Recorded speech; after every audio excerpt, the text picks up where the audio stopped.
অনেকের মনে প্রশ্ন জেগেছে যে আমি এখন কোথায় দাঁড়িয়ে আছি, কোথায় এই জায়গাটায়, তাই তো? সম্পূর্ণ বলবো, তোমরা আমার সঙ্গে থাকো, পুরো ভিডিওটাই ফলো করো।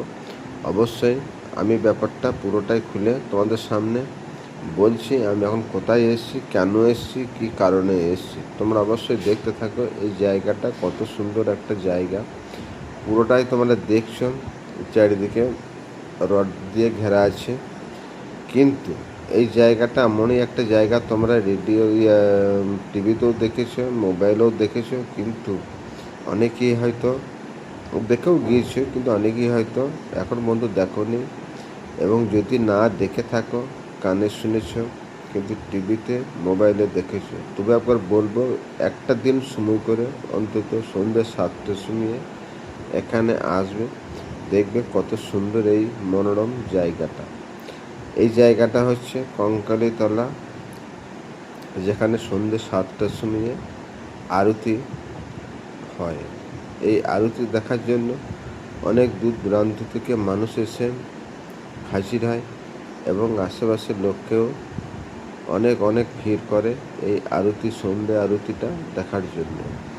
তোমরা অবশ্যই সময় পেলে একটা দিন সন্ধ্যে 7টার সময় আসবে এই সুন্দর মনোরম জায়গাটায়, এবং এই সুন্দর সন্ধে আরতি অনুষ্ঠানটা দেখার জন্য। দেখছো এটা একটা নদী, নদীর পাড়ি এই জায়গাটা তৈরি করেছে, এবং রাত্রেবেলায় চারিদিকে লাইটের কারুকার্য করা থাকে, এবং সন্ধ্যা আরতি যখন হয় তখন খুব খুব সুন্দর লাগে দেখতে, অদৃশ্য জায়গা এই জায়গাটা। চারিদিকে নদী, এবং নদী এখন জলে ভর্তি হয়ে আছে, তোমরা দেখছো চারিদিকে গাছপালা। এখানে মানুষ প্রচুর এসে ভিড় করে সন্ধ্যেবেলাতে এই সন্ধ্যা আরতি দেখার জন্য। তাই বন্ধু, তোমাদেরকে আমি বলবো অবশ্যই সময় পেলে একটা দিন অবশ্যই আসবে, দেখবে মন জুড়িয়ে যাবে। খুব খুব ভালো জায়গা, এবং না দেখলে কিন্তু অবশ্যই মিস করবে। অবশ্যই সময় পেলে একদিন এখানে চলে এসো, ঠিক আছে?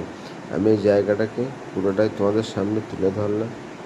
তোমাদের মন অবশ্যই চাইবে, তোমরা এসো। টাটা, বাই বাই, পরে ভিডিও আবার দেখা হবে। সব ভালো থেকো, সুস্থ থেকো, পরে ভিডিও